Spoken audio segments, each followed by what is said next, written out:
கரெக்டா 2 years prepare பண்ணியிருக்கேன். College படிக்கிறப்ப செகண்ட் இயர்லயே நான் ஃபிக்ஸ் பண்ணிட்டேன் பேங்கிங் தான் அப்படின்னு சொல்லிட்டு. ஐயோ ரொம்ப பயமா இருக்கு இப்படி பார்த்தா. பேங்கிங் தான் சொல்லிட்டு செகண்ட் இயர்லயே ஃபிக்ஸ் பண்ணிட்டேன். ஸோ அதனால ஒவ்வொரு செமஸ்டர் லீவ்லயுமே நான் படிப்பேன். ஏதாவது ஒரு ஆப்டி வீடியோ, ரீசனிங் வீடியோ ஏதாவது ஒன்று பார்த்துட்டே இருப்பேன். ஆனா அந்த செமஸ்டர் முடியிறப்போ எனக்கு எல்லாமே மறந்து போயிடும். திரும்பி அடுத்த செம்னு படிச்சேன். ஆனா காலேஜ் முடிச்சிட்டு மறுநாள் ஒரு நெக்ஸ்ட் ஒரு 1 வீக்ல தான் நான் ரேஸ் இன்ஸ்டியூட் ஜாயின் பண்ணேன். ரேஸ் இன்ஸ்டியூட்ல எனக்கு ஒரு 2 to 3 months கிளாஸ் போச்சு. ஆனா எனக்கு இங்க ப்ராப்பரா எனக்கு ஃபீல் ஆகல ஓப்பனா சொல்லணும்னா. ஆனா இப்போ ஒரு காம்படிட்டிவ்னு வந்துட்டோம்னா எங்க போனாலுமே நம்ம படிக்கிறது தானே அந்த ஒரு மைண்ட் செட் இருந்துச்சு எனக்கு. ஒரு 1 இயர் ஆனா அந்த இடத்த அந்த சரௌண்டிங்கை யூஸ் பண்ணி ஒரு 1 இயர் படிச்சேன் ஃபுல் அண்ட் ஃபுல். அதுக்கப்புறம் நான் முதல்வன் ஸ்கீம்ல எக்ஸாம் எழுதி 6 months வந்துட்டு ஸ்ரீவில்லிபுத்தூர்ல படிச்சேன் ஒரு 6 months. அதுக்கப்புறம் முடிச்சுட்டு வீட்டுக்கு போனா நம்ம படிக்க மாட்டோம், இது அப்படியே முடிஞ்சிரும் அப்படிங்கறதுனால அப்பதான் அபித் சார் வீடியோ பார்த்துட்டு இங்க வந்து ஜாயின் பண்ணது.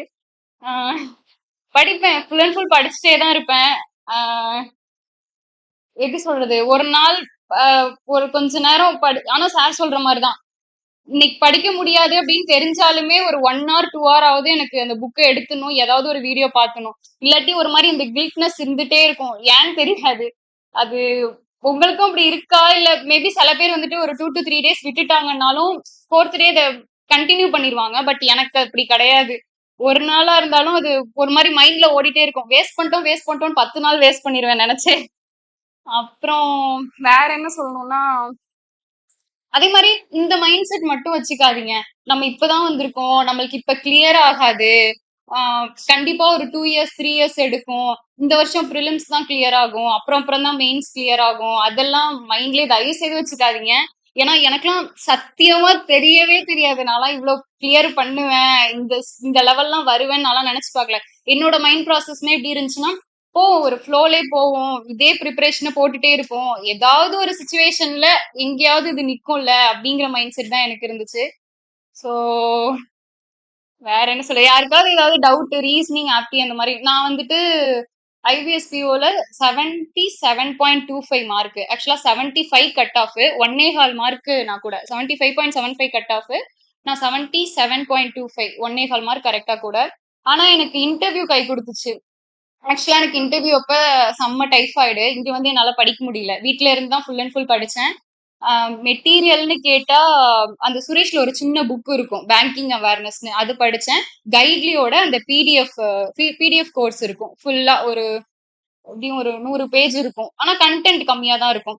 உங்களுக்கு இப்ப ஏதாவது ஒரு டாபிக் புரியல அப்படின்னா தாராளமா இருக்கு சாட் ஜிபிடி. நான் அப்படிதான் படிச்சேன், ஒவ்வொரு டாபிக்கையும் பேங்கிங் அவேர்னஸ் அப்படியே போட்டு explain this in simple English வே, அப்படிதான் போட்டு ஃபுல் அண்ட் ஃபுல் அந்த டாபிக் எல்லாத்தையுமே படிச்சேன். எனக்கு ஆனா இன்டர்வியூல வந்துட்டு 100க்கு 93 போட்டிருந்தாங்க. சோ எனக்கு அதுதான் எனக்கு கை கொடுத்துச்சு. ஏன்னா நான் ஜஸ்ட் 1.25 மார்க் தான் கட் ஆஃப் விட கூட, ஆனா எனக்கு இன்டர்வியூல எடுத்த மார்க்னால எனக்கு சான்ஸ் கிடைச்சிச்சு. வேற எதுவும் டவுட் எதுவும் இருக்கா? எனக்கு அவ்வளவாலாம் பேச தெரியல.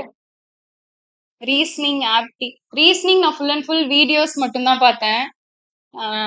எப்படி சொல்றது, நிறைய பசில் சால்வ் பண்ணுவேன். கைட்லில இந்த பிடிஎஃப் கோர்ஸ் இருக்கும்ல, அது நிறைய சால்வ் பண்ணேன். ஆப்டியை பொறுத்த வரைக்கும் கணேஷன் என்னோட கேட்டன் செஷன் பார்த்தேன். பிளஸ் ஹிந்தி சேனல்ஸ், பர்டிகுலரா இந்த சேனல்னு கிடையாது, ஹிந்தி சேனல் ஏதாவது ஒண்ணு பார்த்துக்கிட்டே இருப்பேன். ஆனா மெயின்ஸ் டிஐ டெய்லி கண்டிப்பா ஒரு 2 இல்லாட்டி 3 சால்வ் பண்ணிடுவேன். ஏன்னா எனக்கு மெயின்ஸ் டிஐ தான் ரொம்ப பயமா இருந்துச்சு. அந்த டிஐ பார்த்தாலே நான் தொடவே மாட்டேன், ஐயோ அது கண்டிப்பா நம்மளுக்கு வராது, அந்த மைண்ட் செட்லயே தான் இருந்தேன். ஆனா ஒரு கண்டினியூஸா ஒரு 1.5 மாசம் 2 மாசத்துக்கு டெய்லி 2 இல்லாட்டி 3 மெயின்ஸ் டிஐ எடுத்து சால்வ் பண்ணிட்டே இருப்பேன். ஆனா அது முடிச்சிட்டு இப்ப நான் டெஸ்ட் போடுறப்ப நான் சூஸ் பண்ற ஃபர்ஸ்ட் டாபிக் அந்த டிஐயா தான் இருந்துச்சு. ஏன்னா எனக்கு பரவாயில்ல, எப்படி இருந்தாலும் இந்த இந்த மாதிரி டிஐ வந்துச்சுன்னா போட்டுடலாம் அப்படிங்கிற ஒரு தாட் ப்ராசஸ் இருந்துச்சு. கரண்ட் அஃபேர்ஸ் தயவு செய்து என்கிட்ட கேட்காதீங்க எனக்கு, ஏன்னா நான் கரண்ட் அஃபேர்ஸ்ல 1 மார்க் தான் கரெக்டா கட் ஆஃப் மட்டும் தான் கிளியர் பண்ணியிருந்தேன். நான் நிறைய படிச்சிருந்தேன் தான், ஆனா அந்த இடத்துல எனக்கு கரண்ட் அஃபேர்ஸ் எதுவுமே எனக்கு கை கொடுக்கல. அப்புறம் இங்கிலீஷ்க்கு ஃபுல் அண்ட் ஃபுல் சாரை தான் சொல்லணும். நான் எப்படி சொல்றது, ரொம்ப போர்னு சொல்ல முடியாது, ஒரு மாதிரி பிலோ ஆவரேஜா இருந்தேன். ஆனா அதுக்கப்புறம் எனக்கு ஒரு பரவாயில்ல போட்டுடலாம், ஓரளவுக்கு கட் ஆஃப் தாண்டி ஒரு நல்ல மார்க் எடுத்துடலாம் அப்படிங்கிற ஒரு மைண்ட் செட் இருந்துச்சு.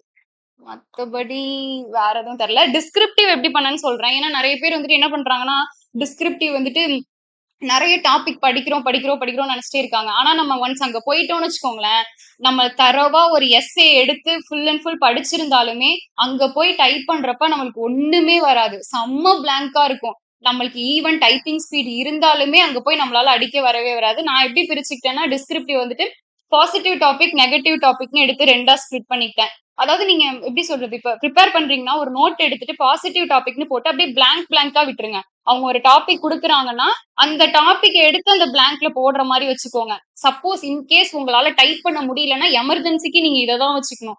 பாசிட்டிவ் டாபிக்ன்னு போட்டு, இ என்ன டாபிக்கா இருந்தாலும் இந்த மாரி ஒரு சென்டென்சஸ் இருக்கும்ல, common sentences. This one is good for our life அப்படின்னு ஒரு காமன் சென்டென்ஸ் இருக்குன்னா, அந்த மாரி ஒரு காமன் சென்டென்ஸ்ல பாசிட்டிவ் டாபிக் தனியா, நெகட்டிவ் டாபிக் தனியான்னு எடுத்திருந்தேன். எனக்கு பயோடைவர்சிட்டி கேட்டிருந்தாங்க. சோ அதனால அத அப்படியே ஒரு டாபிக்ல போட்டு ஃபுல் அண்ட் ஃபுல் நான் அத மட்டும் தான் டைப் பண்ணியிருந்தேன். எனக்கு டிஸ்கிரிப்டிவ்ல 9.5 வந்துருந்துச்சு. அவ்வளவுதான், வேற எதுவும் இல்ல.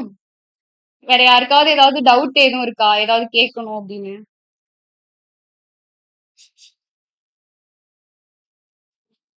இல்ல இல்ல. பிளஸ் எனக்கு இங்க நான் படிச்சப்போ எனக்கு நெறைய பேர் ஹெல்ப் பண்ணியிருக்காங்க. சோ ஸ்ரீ ஸ்ரீயோடலாம் நான் ரொம்ப நாள் ரொம்ப க்ளோஸா அட்டாச் ஆயிருந்தேன். பிளஸ் நாகராஜ் அண்ணன், கவி அண்ணன், பிரசாந்த் அண்ணன். ஏன்னா எனக்கு இங்க இருக்கப்போ நைட் டைம்ல எனக்கு ஃபுட் வாங்கி குடுக்கறதுல இருந்து எவ்வளவோ இடத்துல இருக்கு. இங்க நெறைய அண்ணன் எனக்கு ரொம்ப ஹெல்ப் பண்ணிருக்கீங்க. நான் போனதுக்கு மெயின் ரீசன் இங்க இருக்க நெறைய அண்ணனை தான் நான் சொல்லணும். அஹ் நெறைய இடத்துல வந்துட்டு தேவையில்லாம அலையாம இவங்க எனக்கு ஐ மீன் ரொம்ப ஹெல்ப் பண்ணியிருக்காங்க. தெரியல, மேபி யாரெல்லாம் இந்த அளவுக்கு பண்ணுவாங்க அப்படின்லாம் எனக்கு தெரியல. ஆனா எனக்கு அது ரொம்ப ஹாப்பியா இருந்துச்சு. சோ எல்லாருக்கும் இந்த இடத்துல தேங்க்ஸ் சொல்லிக்கிறேன். So அவ்வளவுதான், முடிச்சிருங்க. புரியல. அதான் இங்க வர்றது வரைக்கும் எனக்கு இங்கிலீஷ் வந்துட்டு ஒரு மாதிரி எப்படின்னா ஒரு ஃப்ளோல ஒரு சென்டென்ஸ் படிக்கிறோம்னா அப்படியே இதை படிச்சு பார்த்தா அந்த லாஸ்ட்ல என்ன வருது நமக்கு மைண்டுக்கு ஒரு வார்த்தை வரும், அது ஏதாவது ஆப்ஷன்ல இருந்தா போடுவேன். அப்படிதான் இருந்துச்சு எனக்கு இங்க வர்ற வரைக்கும், ஹானஸ்டா சொல்லணும்னா.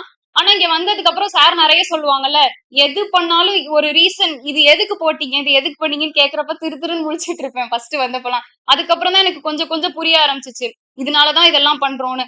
அதுதான் ஒரு செஸ் மாதிரிதான். அடுத்து என்ன மூவ் இருக்கும் அப்படின்னு நம்ம ஒரு மைண்ட் செட்லயே இருந்துக்கணும். கண்ணாமனு ஒரு ஃப்ளோல அடிச்சுட்டு போக கூடாது. இது ஏன் வருது, இந்த இடத்துல இது எதுக்காக போடுறோம் அப்படின்னு. இந்த சார் சொல்லுவாங்களே, எடிட்டோரியல் படிக்கிறப்பலாம் ஸ்பிளிட் பண்ணீங்கன்னா இந்த இடத்துல இந்த வார்த்தை ஏன் வருது அப்படின்னு. சோ அந்த மாதிரி கொஞ்சம் புரிஞ்சு ஒரு பசில் மாதிரி, இங்கிலீஷே ஒரு பசில் மாதிரியே தான் நான் பார்க்க ஆரம்பிச்சேன். ஏன் வருது, இந்த இடத்துல இது ஏன் போடணும் அப்படின்னு. அந்த தேட தேட தேட எனக்கு அது கொஞ்சம் என்னால கிராஸ் பண்ணிக்க முடியும். கிராஸ் பண்ணிக்க கொஞ்சம் ஈஸியா இருந்துச்சு. சோ அது எனக்கு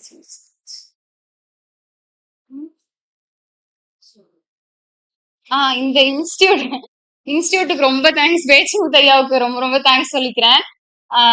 ஏன்னா இந்த சரௌண்டிங் கிரியேட் பண்ணி கொடுத்தது அவங்கதான். நம்ம என்ன வேணா சொல்லலாம், எப்படி வேணா இருக்கலாம், பட் ஆனா இப்படி ஒரு சரௌண்டிங் இல்லைன்னா நம்மளால எதுவுமே பண்ண முடியாது. அதுதான் ட்ரூ. அதுதான் எப்படி சொல்றது, நம்ம ஒரு ஏன்னா என்ன பொறுத்த வரைக்கும் எப்படின்னா, வீட்ல எல்லாம் இருந்தா நல்லா படிக்க மாட்டேன் சுத்தமா. சில பேர் வீட்ல இருந்தா படிப்பாங்க, எனக்கெல்லாம் வீட்ல இருந்தானா தூங்கிடுவேன், அமைதியா இருக்கும், அப்படியே தூங்கிடுவேன். சோ இப்படி எல்லாம் 4 பேர் படிக்கிறத பார்த்தாதான் எனக்கு படிக்கவே தோணும். சோ அப்படிப்பட்ட எனக்கு இந்த பிளேஸ் எனக்கு ரொம்பவே ஹெல்ப்ஃபுல்லா இருந்துச்சு. தேங்க்ஸ்.